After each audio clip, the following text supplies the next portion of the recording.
Hello there! I'm Scotty. You're not. And we are back for more Pick Your Poison Challenge. And I got Robin Williams this time. And I looked, because I didn't want to do the ones. There was another one, Patch Adams. I had Patch Adams, Good Will Hunting, Good Morning Vietnam, and Dead Poet Society. I really didn't want to do any of those. So I looked up and I found a movie that I'd not heard of back from 1986 called The Best of Times with Robin Williams and Kurt Russell. I had never heard of this movie before. I'd never seen it. No knowledge of it. And what it's about is that in a 1972 football game, Jack, played by Robin Williams, was given what should have been the winning touchdown pass by Reno, the quarterback, played by Kurt Russell, but he fumbled the ball. And now this entire town of Taft, for some reason it's a weird name, has to live with that, and it's been on his mind for all those years now.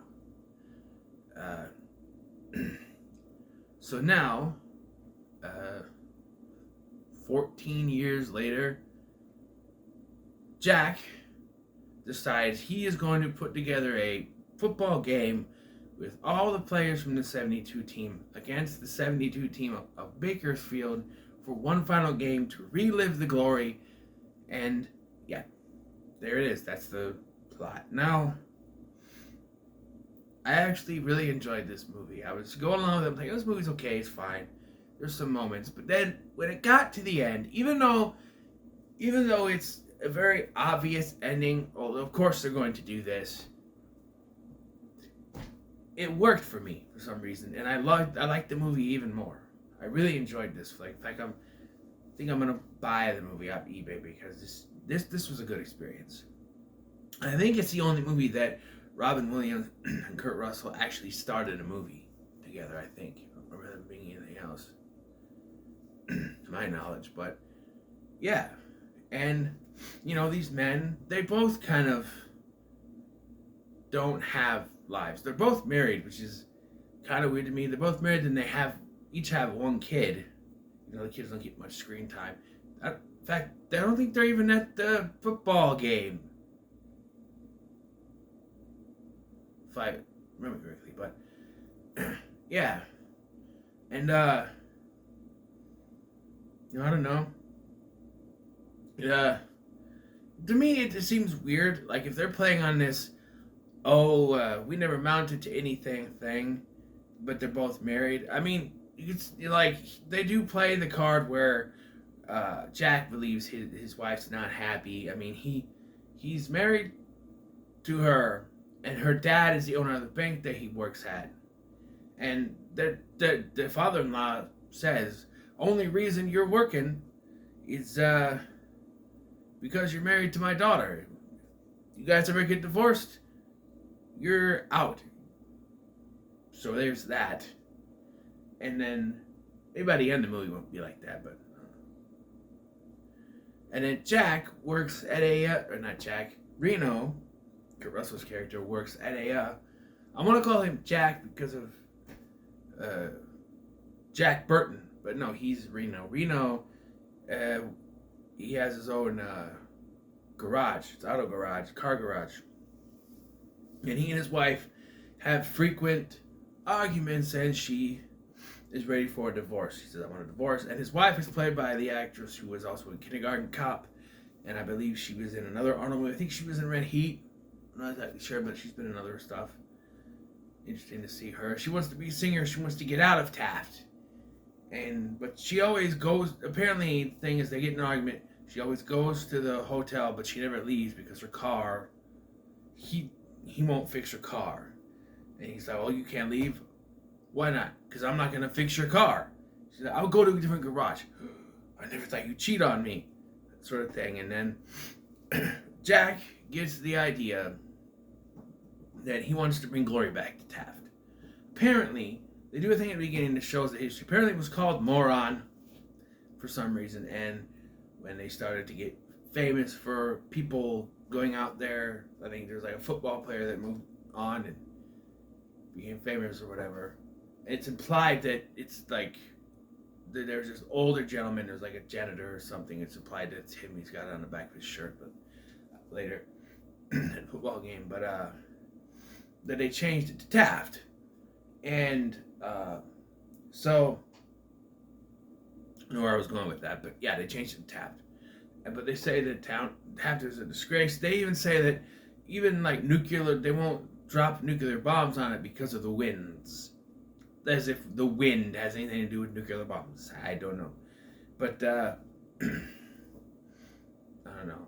But he keeps rewatching the game and the fumble, and it finally gets to him, and he decides, I'm going to talk to the Caribou, which is the local lodge, and I'm going to try to get them to green light the game. Because he goes to his father-in-law first and tells him, I want to do the game. He's like, what are you doing? And then that's when he reveals, if you weren't married to my wife, you wouldn't have a job. Or to my daughter, excuse me, you wouldn't have a job.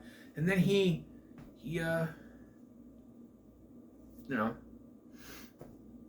agrees to it.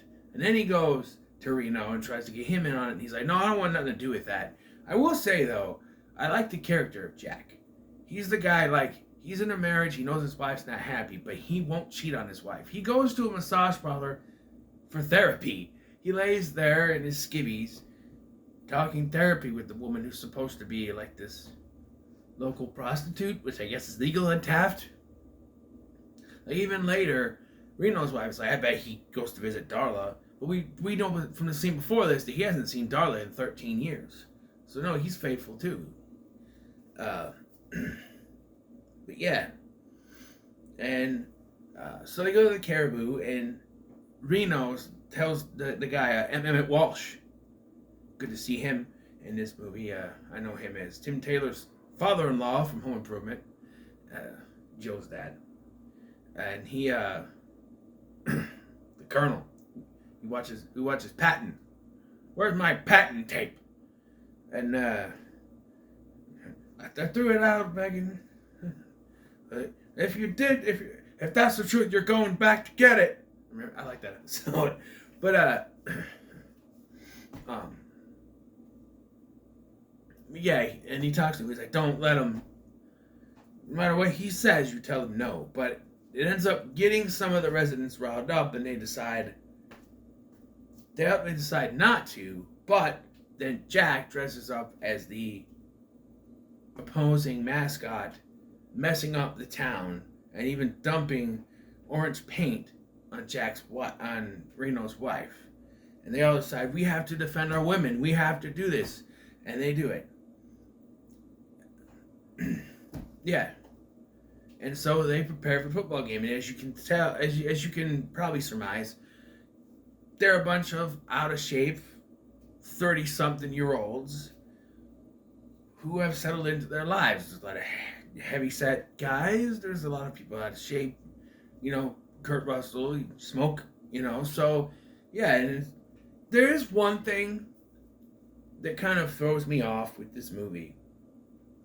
And even by the end, while it bugged me throughout the movie. And even by the end, when you have that ending, it's an obvious ending, but it was a hell yeah ending. I still don't see it, and I still don't get it. And that's Robin Williams as a football player.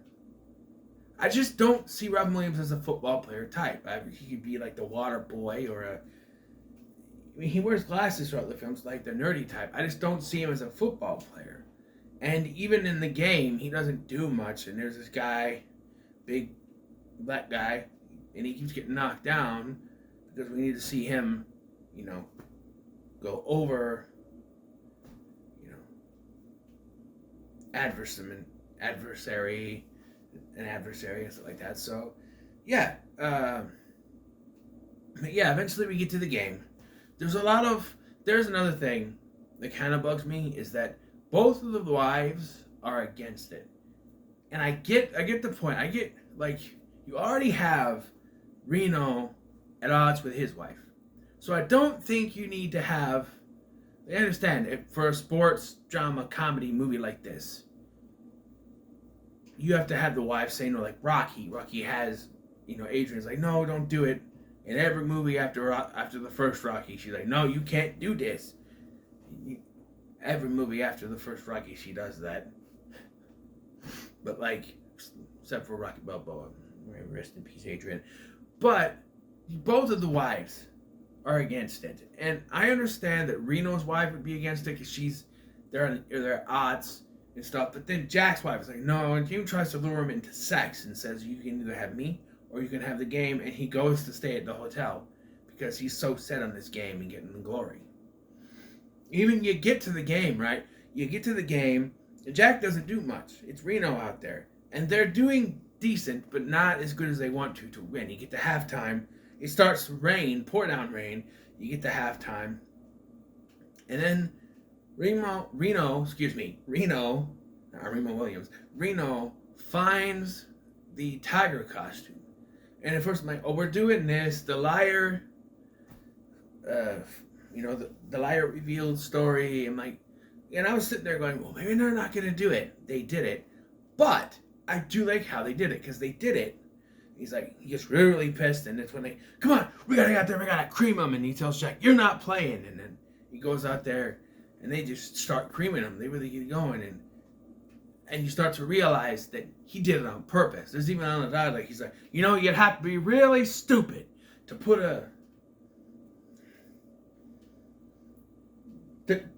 you have to be really stupid to just leave the costume in the locker room. And Robert and Jack's like, maybe I'm just a genius or something like that. And yeah, it's implied he did it on purpose to rile them up. But Jack is still out of the game until you get. And I'm sitting there going, okay, this is what's going to happen. The wide receiver is going to get injured, and so they're going to have Jack come in to replace him, and they're going to do the thing. But then he puts him in, and he's like, you're playing now. And so he puts him in, and he keeps getting tackled by Mad Dog or whatever his name is. And he's like, throw me the ball. He's like, I was going to throw it to you.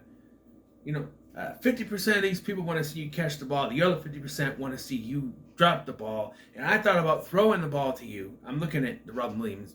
I thought about throwing the ball to you just to see if you just so you could fail. He's like, I can get free. Give me the ball. Can you get free? So he throws the ball. So he does. They do it. You do the thing. They got 5 seconds left on the goddamn clock. And they do this thing where it's in slow motion because, of course, it's a sports movie. You got a slow motion finale thing where he throws it. He's able to get free. And then Reno throws it. He gets tackled. And it goes. And there's this thing where it kind of tips. Here, we'll use this. You can't even see it. Hold on.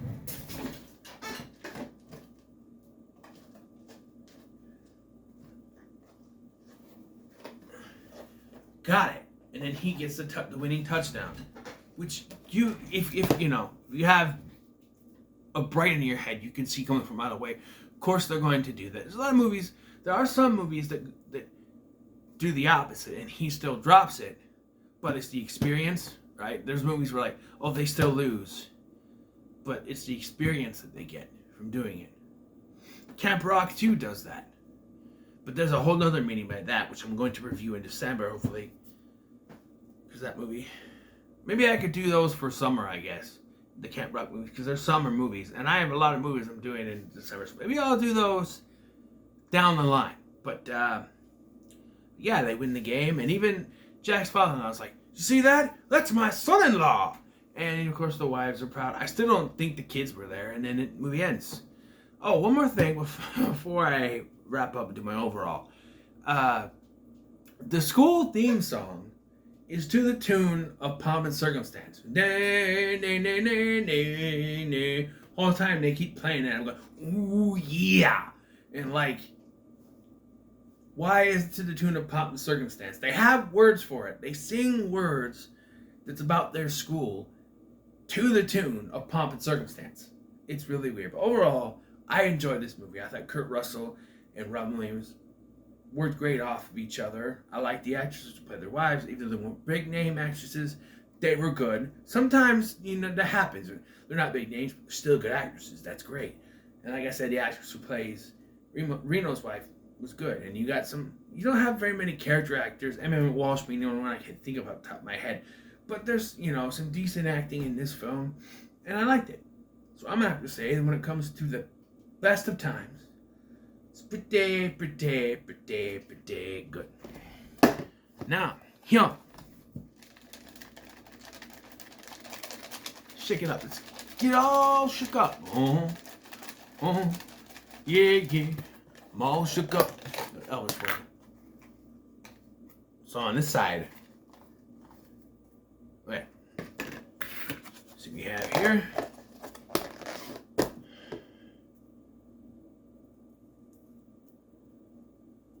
I thank you. Would you like a piece of pie?